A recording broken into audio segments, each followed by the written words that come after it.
Bienvenue Stop Invest, la chaîne des top d'investissement. Ici, on parle essentiellement d'entreprises de qualité. Avons-nous une opportunité d'investissement sur Elis? C'est la question à laquelle on va essayer de répondre en se basant sur les états financiers de la compagnie. Je rappelle que ceci représente uniquement mon point de vue et non un conseil d'investissement. Et comme d'habitude, je me réserve le droit de me tromper. Donc, on va aller très rapidement. J'ai déjà parlé d'Elis sur cette chaîne-ci. OK?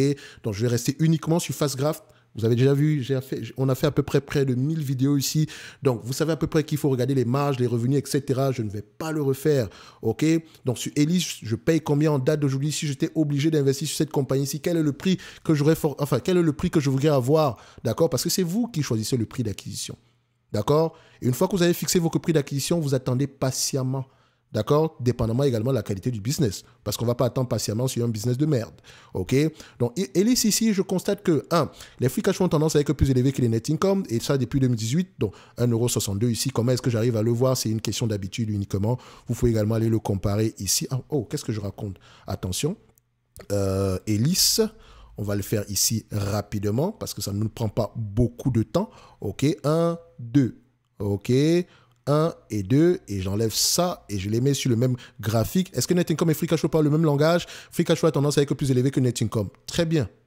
Mais maintenant, je sais que depuis 2018, depuis 2018 ici, on inclut généralement les loyers dans les free cash flow. Or, je n'aime pas ça. Donc, peut-être que ça demande un petit ajustement. Donc, sous réserve d'ajustement ici, on va prendre en considération les free cash flow. OK? Est-ce que c'est la même chose ici? Parce que les bénéfices nets ont tendance ici à ressembler, les bénéfices nets ajustés ont tendance ici à ressembler au free cash flow.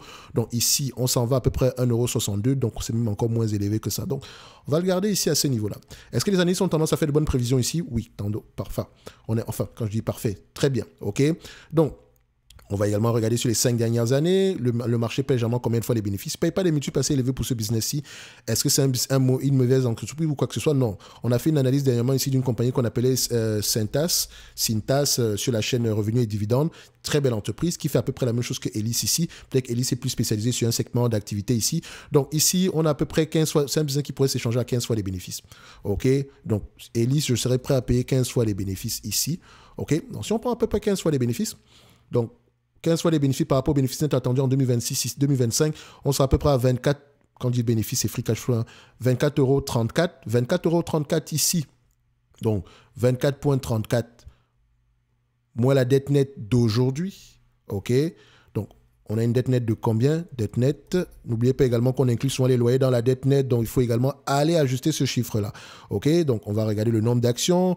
Déjà, le nombre d'actions est plutôt stable, augmente légèrement ici, mais bon, ça c'est pas plus grave que ça. Ça nous donne quoi ici? 3, 7, 8, 0, divisé par 258, j'arrondis.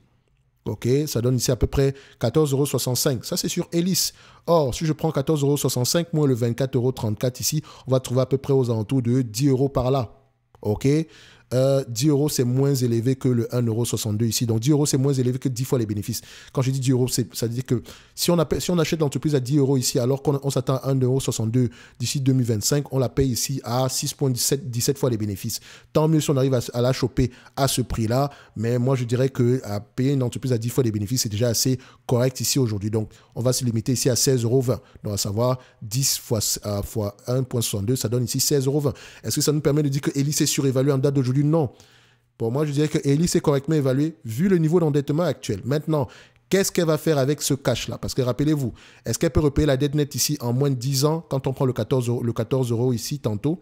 Oui, elle peut repayer la dette nette ici en moins de 10 ans, mais vous voyez que le niveau d'endettement est très élevé ici. Donc, il faudrait qu'elle se concentre sur ce remboursement de la dette-là. Mais en tout cas, est-ce qu'au prix actuel, quand on inclut la dette, est-ce qu'on surpaye? Non, on ne surpaye pas. OK? Donc maintenant, qu'est-ce qu'elle fait donc avec ce cash-là? OK? Elle verse à peu près un dividende de l'ordre de 2,30%. Tant mieux si le dividende reste aux alentours de 50% ici du free cash flow. Donc, le payout ratio par rapport au free cash flow ici, tant mieux. Mais si on va au-delà de ça, il faut faire attention. En tout cas, pour moi, ici, Elis, au prix actuel, on reste correctement évalué sans plus. OK? Je dis bien correctement évalué. Tant mieux si l'entreprise continue à rembourser la dette parce que plus la dette diminue ici, mieux ça sera pour nous. D'accord? Donc, ici, si Elis rembourse la dette, c'est peut-être une bonne nouvelle. Donc, si, en lisant les rapports financiers, le management commence à mentionner la dette, etc., un objectif ici d'endettement par rapport à un peu moins élevé que ce qu'on a en date d'aujourd'hui, ça pourrait être intéressant à aller regarder. En tout cas, j'aime bien ce que je vois ici aujourd'hui. OK? Pas une entreprise extraordinaire, mais voilà. elle n'est pas si mal gérée que ça. Ok, donc on va se dire qu'on est correctement évalué et tant mieux pour nous si l'entreprise rembourse sa dette. Ok, donc la priorité ici sera mise sur le remboursement de la dette. Quand on va lire les rapports financiers, si on ne nous parle pas de remboursement de la dette, etc., faites attention. Ok, vous savez que le prix actuel, c'est juste pour mon dividende et je reste tranquille. Ok, on se donne rendez-vous sur la prochaine vidéo. D'ici là, portez-vous bien. Merci.